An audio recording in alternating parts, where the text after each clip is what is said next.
Well, I tell you what. And I want to make, And that's right. it's not a big deal to me, it's just that I like to encourage coaches that have experience to want to come to Long Beach and say, hey, I've got 15 years of experience coaching. Well, I'm worth a lot more to you. I understand, but I understand that, and what you get into in Long Beach is what Gulfport and some of these other districts took a beating over when they were paying, when they said, okay, forget what the teachers are making, I'm gonna pay $87,000 to come out here and be my basketball coach. Yeah. And that didn't set well with a lot of the teachers because you're putting more importance on the coaching aspect, which is extracurricular, than you are on the teachers. Right. That's busting their butt in the classroom. Right, and don't get me wrong, I believe in merit for both sides. We just happen to be on coaches right now. Well, I mean, And that can be addressed, yeah. I see what you're saying, I agree with you 100%. I think better teachers need to be paid more, but is it easy to do? but No, it's not. nobody's been able to figure out that, how to drive And that. don't get me wrong, I'm not prioritizing coaching over teaching. I understand. We just happen to be on coaching I understand.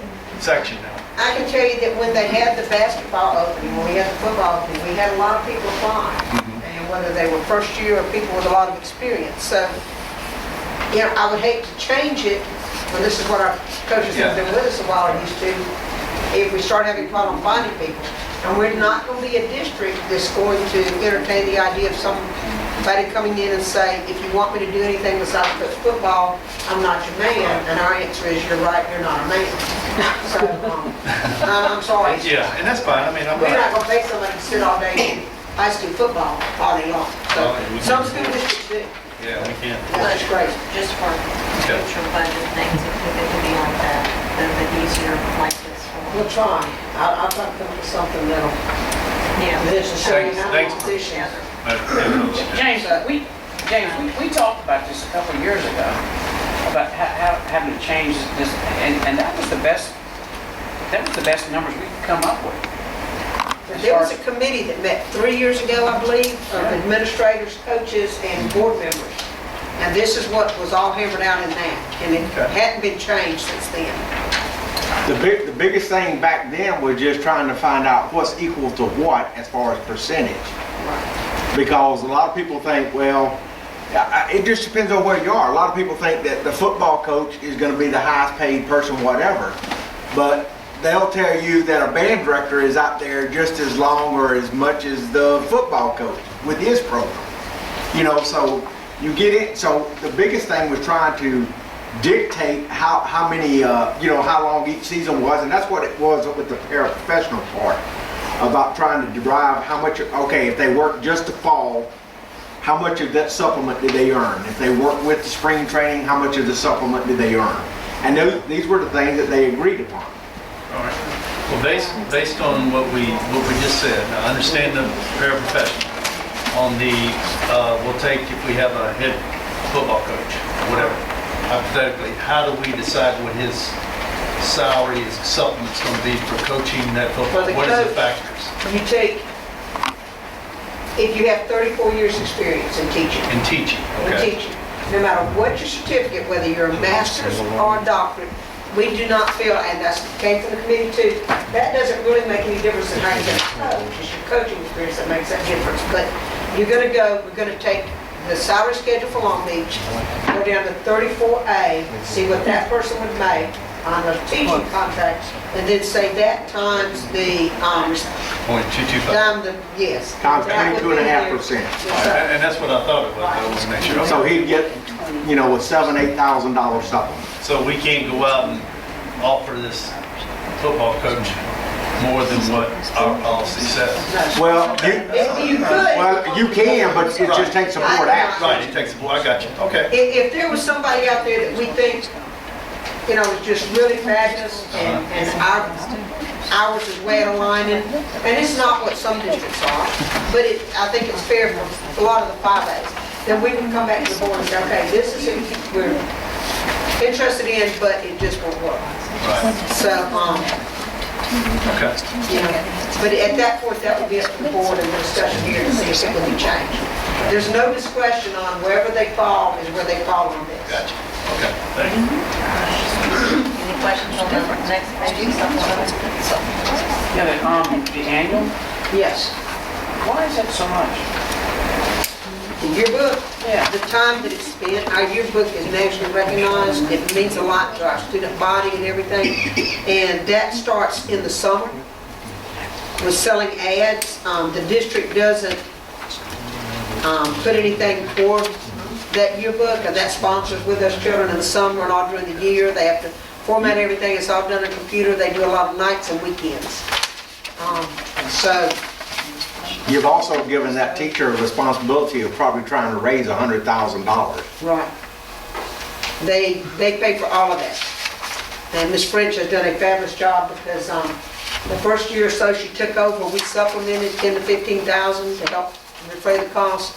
And since then, she took in and she says, we can do this. And she and the students, they canvass this, pretty much the state all summer long. If you're on the yearbook staff, you're starting right now for next year.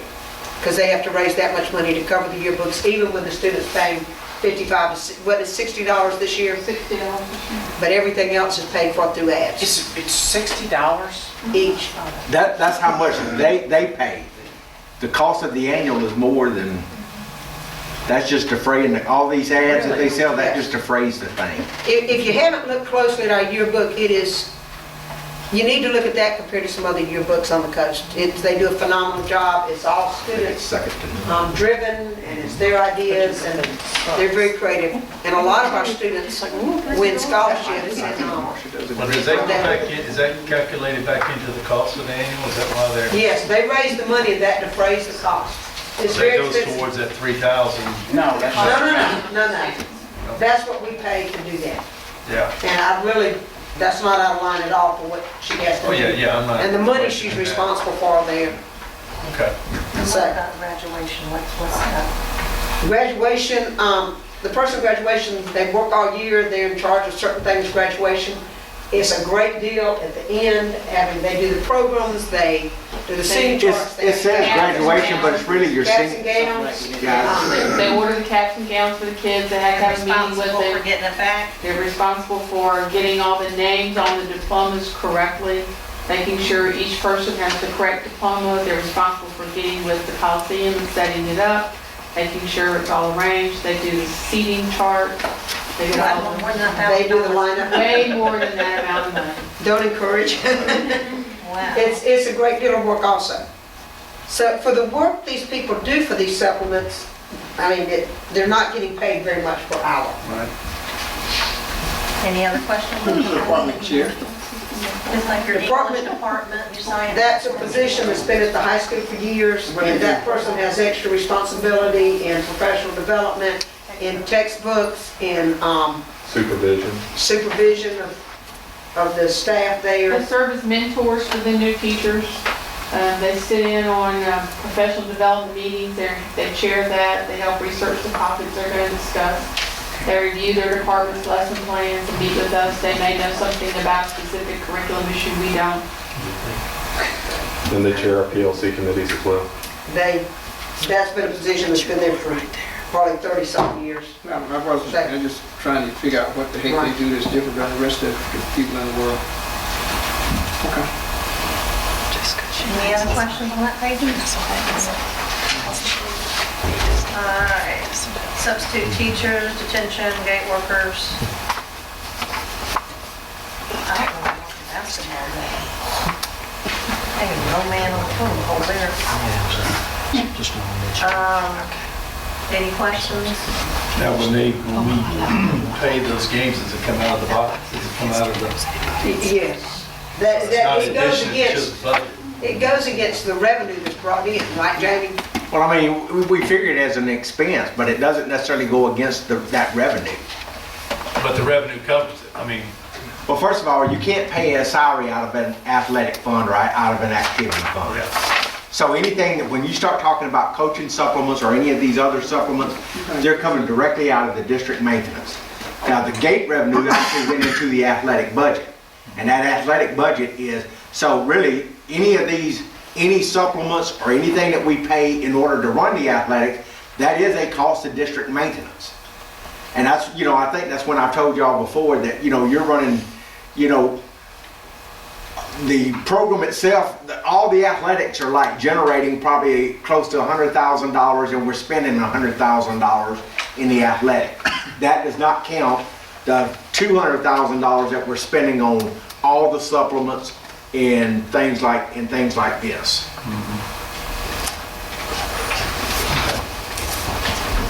All right, you have your next page. And that will become an action item, if Yes. the board's willing. That's, All right, so and there's no she difference has in that than what I had explained to you. presented us this stuff for us to look over and review, since the rest of it does have to do. And then I need to tell you, on the administrative salary schedule, there, what I recommended is what we had talked about, and that is at this year's salary schedule, and just plugging in the new people at percentages and where they fall. And you see the full salary schedule, again, if it were based on the salary schedule at the 35 AA, what it would be, and then what it currently is at FY11. You see that on this sheet, right here. This one, and that's for your information. I'm sorry, that's the last. That's this, yes, this one right there, the last. Can you go back over that again? You'll see our administrative salary schedule is based, when the state went up to 35 AA, our salary schedule went up to 35 AA. It was frozen 3 years ago because of the economy.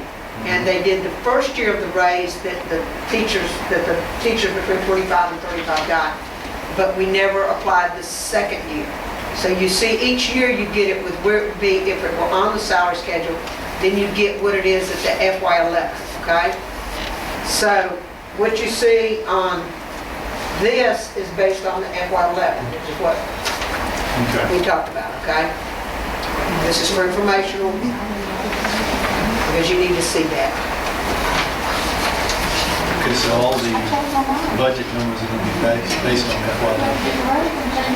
Yes, it's based on FY11, which is the same way it was based on since FY08. So, Wait, say that again? No. I'm sorry. the budget that they see on the administrative is based on this year's salary schedule with the people plugged in at the percentages, correct? Isn't that, Without saying what position, just take me across that first line. you gotta see what you're talking about. Okay, you've got, it starts out with the number of days, 240. 240 is 12-month contract. Then you have the base responsibility factor. That would be, that's based on the 35 AA, okay? So you take your base, you divide it by 240, you multiply it by the responsibility factor, 0.2 up, okay? And that gives you that FY12 information, okay? Then if you look, it says the next column is the FY12 based on if we change the percentages, if we change the salary schedule some with the percentages, and you'll see the change. You see the percentage over here on the third column on the left-hand side. Now look at the next to last column on the right, and you'll be able to see some of the changes in there, okay? The one second on the right is what is in place right now. So that you can see one versus the other. That's what you had asked. So, all that being said, what is the salary for that person at 12? Is it the, which number is it? Is it the 91,822 or is it The 91,822, which is what you see here. Okay, that's what you're proposing for FY12. Yes. Going back to that base, you got the number of days and then you have a base responsibility. It's gonna be what I think versus that. It's the number of days times the base responsibility. The base responsibility, what is that? Where it come from? It comes from your responsibility into the students you have, the age of the students. Usually, the higher you go, the more responsibility it is for supervision. It figures into the duties you have in the evening and in extracurriculars. Because you don't have extracurriculars at an elementary school. At the high school, middle school, you Every time we have a home event of any kind, an administrator has to be there. So that responsibility factor figures into the night duties, the weekend duties, all of that goes into it.